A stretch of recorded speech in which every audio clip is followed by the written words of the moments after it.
नेपाल में करीब 1.5 साल बाद एक बार फिर विमान हादसा हो गया। नेपाल के काठमांडू में त्रिभुवन एयरपोर्ट पर टेक ऑफ करते समय एक यात्री विमान क्रैश हो गया। त्रिभुवन हवाई अड्डे पर यह प्लेन क्रैश कोई पहला हादसा नहीं है। इससे पहले भी यहाँ कई दुर्घटनाएं हो चुकी हैं।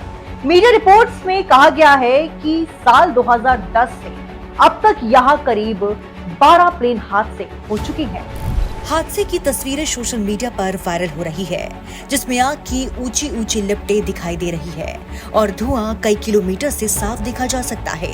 बता दें कि त्रिभुवन अंतर्राष्ट्रीय हवाई अड्डे पर उड़ान भरते वक्त सौर्य एयरलाइंस का विमान CRJ 200 दुर्घटनाग्रस्त हो गया, जिसमें 18 लोगों की मौत हो गई। वहीं घायल पायलट कैप्टन M शाक्या को गंभीर हालत में अस्पताल पहुंचाया गया है। प्लेन काठमांडू से पोखरा जा रहा था।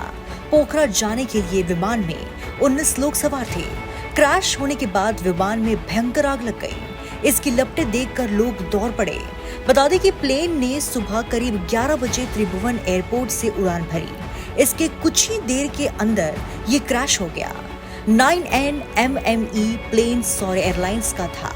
हादसे में मारे गए लोगों में से 17 सौर्य एयरलाइंस के ही स्टाफ थे, जबकि बाकी 2 क्रू मेंबर्स थे। मीडिया रिपोर्ट्स में कहा जा रहा है कि प्लेन रनवे से फिसल गया था और इसके बाद क्रैश हो गया। हालांकि अभी टेक्निकल टीम हादसे के कारणों की जांच कर रही है। सौर्य एयरलाइंस की वेबसाइट के मुताबिक कंपनी नेपाल में 5 जगहों के लिए विमान संचालित करती है। इनके पास 3 बोम्बार्डियर CRJ 200 जेट्स मौजूद हैं। हादसे का शिकार हुए विमान के बारे में सामने आया है कि ये 21 साल पुराना था। नेपाल ने इसे कनाडा से खरीदा था। क्रैश हुआ प्लेन 2003 में बना था, जिसमें 50 यात्रियों के बैठने की क्षमता है। सौर्य एयरलाइंस ने कहा है कि उसका CRJ 200 विमान पोखरा इसलिए जा रहा था ताकि रेगुलर मरम्मत हो सके। टेक्निकल इंस्पेक्शन होना था। पोखरा इंटरनेशनल एयरपोर्ट के प्रवक्ता जशोदा रेग्मी ने बताया कि इस विमान को 1 महीने के लिए हैंगर में रखने वाले थे ताकि टेक्निकल इंस्पेक्शन करने के बाद मरम्मत कर सके। बता दें कि नेपाल में ये विमान हादसा पहला नहीं है।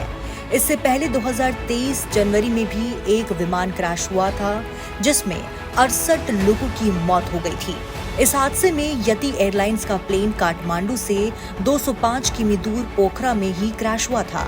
आज भी जो विमान क्रैश हुआ है वो भी पोखरा ही जाने वाला था। नेपाल में सबसे बड़ा हादसा जनवरी 2023 में हुआ था। इसके बाद मई 2022 में भी नेपाल के पहाड़ी मतसंग जिले में एक विमान क्रैश हुआ था। इसमें 4 भारतीयों समेत 22 लोगों की मौत हुई। जहाज में सवार सभी लोग मारे गए थे। 2018 में मार्च के महीने में काठमांडू के त्रिभुवन अंतर्राष्ट्रीय हवाई अड्डे पर ही बड़ा हादसा हुआ था। यहाँ से 67 यात्रियों और 4 चालक दल को लेकर ले जा रहा US बांग्ला एयरलाइंस का विमान दुर्घटनाग्रस्त हुआ था। इसमें 49 लोगों की मौत हो गई। फरवरी 2016 में भी नेपाल के कालीकोट जिले में 11 लोगों को लेकर जा रहा विमान क्रैश हुआ था। नेपाल में इसलिए प्लेन क्रैश हो रहे हैं क्योंकि नेपाल में जितने भी हवाई अड्डे हैं वो ज्यादातर पहाड़ी इलाकों से घिरे हुए हैं। इस वजह से यहाँ लैंडिंग और टेक ऑफ में काफी दिक्कत आती है। वहीं यहाँ हवाई अड्डों पर अपडेट तकनीक नहीं है, जिसकी वजह से लैंडिंग सिस्टम ठीक नहीं है। यहाँ छोटी सी गलती बड़ा हादसा बन जाती है। यहाँ बहुत सख्त सुरक्षा संबंधित नियम भी नहीं है। हर साल नेपाल में कोई ना कोई बड़ी विमान क्रैश की घटना होती ही रहती है।